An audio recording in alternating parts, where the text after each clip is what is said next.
রহমানের গণপ্রজাতন্ত্রী বাংলাদেশ সরকারের মাননীয় প্রধানমন্ত্রী জনাব তারেক রহমানের নির্দেশে সারা দেশে বৃক্ষরোপণ কর্মসূচি ইতিমধ্যে আজকে কর্মসূচি শুরু হয়েছে।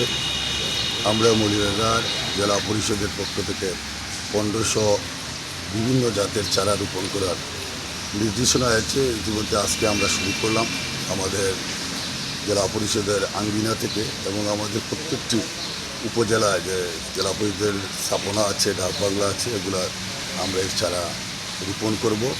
এবং সারা দেশেই 5 বছরের ভিতরে প্রায় 25 কোটি চারা রোপণ হবে, এবং ক্রমান্বয়ে প্রত্যেক বছরই সেই চারা রোপণ করবেন বিভিন্ন আমাদের সরকারি অফিস, আধা সরকারি অফিস এবং বিভিন্ন শিক্ষা প্রতিষ্ঠান।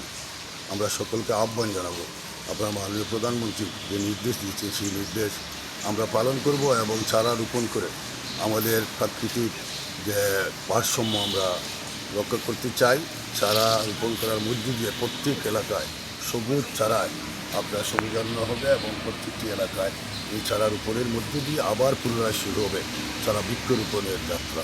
আসলে এই রক্ষণাবেক্ষণের মূল দায়িত্ব হল যে আমাদের যে সরকারি অফিসগুলো আছে, বিশেষ করে যেন আমাদের এখানে জেলা পরিষদে আঙ্গিনায় যে আমরা আজকে করলাম 1500 চারা, 11টা আমাদের দায়িত্ব আমাদের নিজের, এবং আমাদের নিজের প্রত্যেকটি ডাক বাংলায় বা আমাদের যে জায়গাগুলো আছে সেখানে আমাদের লোকগুলো আছে, তারা সেগুলো রক্ষণাবেক্ষণ করবে, সেটা আমরা ইতিমধ্যে নির্দেশনা দিয়েছি।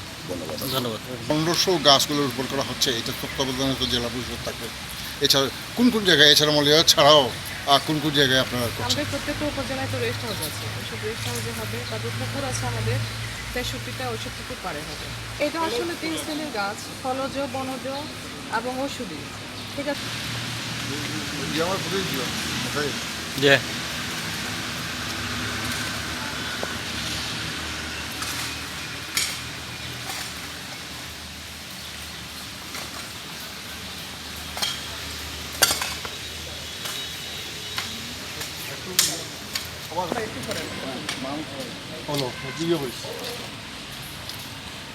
ম্যাডাম আফটার একটু সামনে যান ম্যাডাম। ওকে।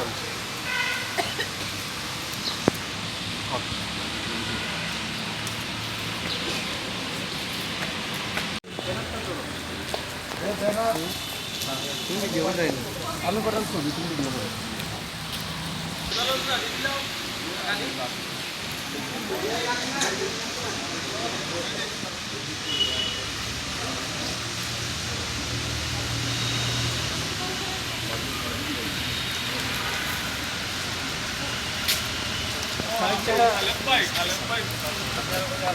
আর এইদিকে একটু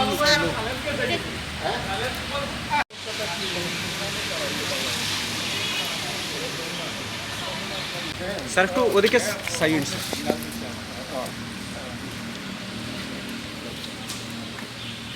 ও ছবি চলবো।